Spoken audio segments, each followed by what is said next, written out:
Hello అండి. ఇది Sunday మధ్యాహ్నము. ఆహ్, నే నేను పిల్లల రూమ్‌కొచ్చినుంటి. అంటే మా బాబు, మా పాప రూమ్‌కొచ్చినుంటి.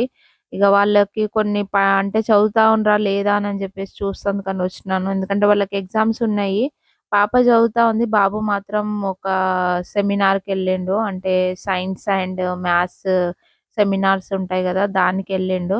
ఇగ వాడొచ్చేకి నైట్ 8 పైన అయితది. ఇగ ఇది వచ్చేసి మాత్రం మా ఇంట్ల అంటే పైన ఉంటారు గదా! రెంట్‌కి వాళ్ళది పిల్లి. ఇది మా పిల్లలకు బాగా అటాచ్ అయిపోయింది. మా పిల్లలు ఎప్పటినుంచో అడుగుతా ఉన్నారు. పిల్లినన్నా లేదంటే ఒక డాగ్‌నన్నా పెంచుకుందాం అని జెప్పేసి. కానీ నాకు మాత్రం కొంచెం ఎందుకంటే దాన్ని జూసుకోవడం చానా రిస్క్. ఎక్కడికన్నా ఎళ్ళినప్పుడు ప్రాబ్లమ్ అయితది. అమ్మ వాళ్ళ ఇంటికెళ్ళినప్పుడు ఇగ దాన్ని నేను ఎక్కువ దాని గురించి ఆలోచిస్తలేను. కొంచెం టైం తీసుకున్నాక జూద్దాం అని జెప్పేసి. ఇగ ఇప్పుడు మాత్రం అంటే సరుకులయిపోయినుండే ఇగ డీమార్ట్‌కి బయలుదేరినాము. ఎండ మాత్రం సరీగా కొడతా ఉంది. ఈరోజు కొంచెం ఎండ ఎక్కువగా ఉండే.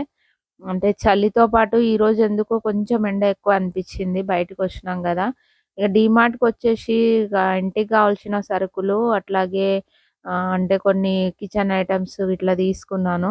ఆహ్, పూ రేపు పూజకి అంటే పండగ ఉంది గదా! ఇగ పూజకి గావాల్సినయి ఇంటికి సరుకులు నేనెక్కువ శాతం ఎట్లా అంటే ఎప్పుడియి అప్పుడే తెచ్చుకుంటాను. అంటే అయిపోయిన తక్షణం నేను తెచ్చుకుంటాను సరుకులు. ఒకటేసారి తీసుకొచ్చి పెట్టేస్తే 2 నెలలకు, 3 నెలలకు తీసుకొచ్చి పెట్టేస్తే మాత్రం పురుగు పట్టేస్తది. ఎందుకంటే బెంగుళూరు వెదర్ సరిగుండదు.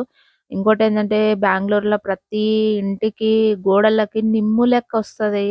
అది నేనొకసారి మీకు అంటే చెప్పినాను. అది ప్రతి ఇంట్లో ఉంటది. అంటే ప్రతి బిల్డింగ్‌కుంటదది. ఇప్పుడు బిల్లేపిచ్చుకొని ఇగ బయటికైతే వచ్చినాము. వచ్చేసరికి కొంచెం ఎండ తగ్గుతదేమో అనుకున్నాం గానీ, రెండయితా ఉండే. షనా అంటే కొంచెం ఎండ ఎక్కువనే అనిపిచ్చింది.